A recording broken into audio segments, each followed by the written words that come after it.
How's it going, guys? My name is Zach with the Movie Castle, and today I'm really excited because we're going to be talking about Goosebumps number 34, Revenge of the Lawn Gnomes. This is one that I've been wanting to read for a while. I mean, I do want to read all the Goosebumps books, but whenever you're looking through the list of titles and covers, some definitely stick out in your head, and this was one of them. I really do like, seeing the deer and the flamingos and the little orb, but then amongst these lawn ornaments, there's the gnomes, and they're looking right at you. You can tell they mean business. Gnomes are always just so fun. I have a few of them myself, the little beards and pointy hats. They're fun little whimsical characters, and it's a goofy thing you can put in your front yard that people won't object to. But at the same time, there's not that much lawn gnome media out there, and Stine really does this. Find something that people know and are interested in, but is kind of being underserved. I mean, there's the Sherlock Gnomes / Gnomeo and Juliet movies. Okay, that's lawn gnome media, but other than that, there's really not much. So I'm glad, these fun, whimsical characters, Stine gave us a book with them. And of course, I also know them from their prominent usage in the Jack Black Goosebumps movie. They were super cool characters there, kind of like Gremlins, where there were a bunch of them and they were running around and getting into trouble. The gnomes in the movie, great characters. I thought they were cool. So I definitely wanted to track down their source material, and I have to say, it was pretty fun. It's not an absolute classic Goosebumps book. It's not the best thing ever, but it's a fun little world, a fun little concept. There's your family, the neighbor's family, and your dads are at a gardening war trying to grow the best produce, but in the middle of the night, pranks are happening, and you have to go out at night and try to prove that the gnomes are really doing it. There's fun stuff. Again, not the best thing ever, but wacky shenanigans. Gotta love it. Let's go ahead and talk a little bit about the plot. I'm not going to be doing any major spoilers, but I do want to say my piece on a few plot points and take a few moments to analyze, but I'll be covering primarily the setup and I'll try to be avoiding the end. We open up with this family. We have as our leads the brother and sister. The brother is the focus of the story. He's who's telling the story, and he's kind of a silly, jokey kid, and he contrasts with his sister, who wants everything neat and orderly and is a bit of a perfectionist. And I really do like, they talk about the sister having to keep the books on her shelf in a very specific order, and also complaining when the books are different heights, and the brother says, I swear she wants to take a saw and cut all the books to be the exact same height. Thank you, Stine. Thank you. Like, for real, this is one thing that really bugs me when you have a bookshelf and then, they're different heights, and that's part of the reason I haven't bought the Horrorland books yet, is there are two different printings of the Horrorland books, and one is slightly taller, and I want to make sure that I pick the optimal height to collect. I'm thinking of going for the shorter ones. But yeah, you see, this is something I can really relate to, and honestly, part of me wishes the sister was the main character, but you have to have the goofball kid that less people trust see the gnomes first.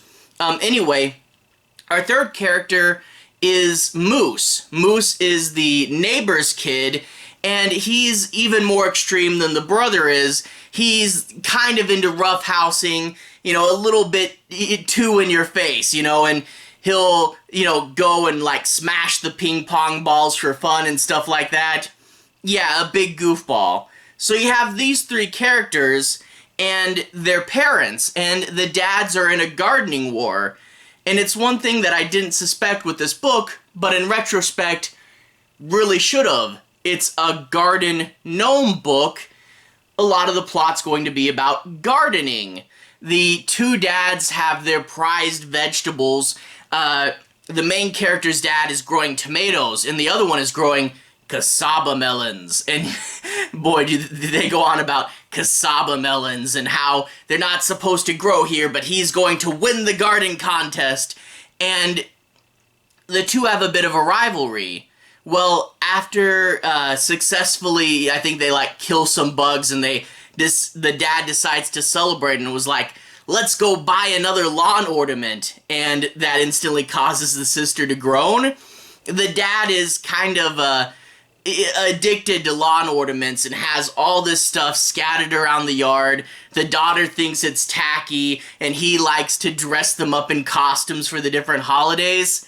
Yeah, fun stuff. And I also like the house where they buy the lawn ornaments from. It's a house that's also the store. It's kind of a real world thing that you don't see too often in media. You know, usually it's just like a shop or whatever, but it's like, no, we're gonna convert the downstairs floor of our house into a lawn ornament shop. I do like that real world element, something that's just a little off and doesn't quite, it's not perfect, but it is something you see. And I do like this very organic way of showing the shop like this. That's cool. But they, of course, find the two garden gnomes, Hap because he's happy, and Chip because he has a chip. Makes sense. They're also like 3 foot tall, which that's good gnome height, man. I love a gnome that big. Most of them you see nowadays are only about a foot tall if you're lucky. But, I love me some giant gnomes. I also wonder if Stine knew. I think the TV show might have been out by this point. I kind of wonder if Stine made him this tall to be a little friendlier to the TV people that had to film this. Just a theory. I'm not sure if the show is actually out yet, but just wondering. But anyway, they of course bring the gnomes home, and the kid sees the gnomes move a little bit, but isn't sure if he's just crazy or if the gnomes are really moving. And then when night comes, mischief happens. A melon will get squashed, something will get paint thrown on it. And of course they either blame the dog or the poor kid. And he starts to see, wait a minute, this gnome has a seed in its mouth. Maybe it ate it. This gnome has paint on its hands. Maybe he painted. So he's starting to piece together that these gnomes are really alive and saying, that's wacky, that can't happen, that can't be true, and coming to eventually believe it is, and having to go out at night and try to catch the gnomes in the act because obviously no one believes them. And I really do like this element of exploring around at night, trying to stay up late and see the gnomes move, and just how different the world is after dark. And yeah, it's really creepy, a little bit of fog rolling in. And yeah, I do gotta love this set. The set of the two neighboring houses, gardens, rivalry, the characters in between them. It's just a fun little world to run around in and try to catch the gnomes. Now that being said, it is a little bit like Night of the Living Dummy, where, it's like, the dummy did it, I swear, and then of course the parents don't believe them. So it's not the most original thing ever, and it wasn't super deep or super revolutionary, but it still is cool, and where it leads to. When you get closer to the end of the book, when the gnomes can act up a little more, it gets super fun. And the ending really does swing for it. It has a big climax. And some of the lines the gnomes have, there's a whole montage where they talk a lot and they start to suggest a bunch of different things. And some of the things they suggest when they start talking is just absolute insanity. And there's some absolutely golden grade A lines that the gnomes get in.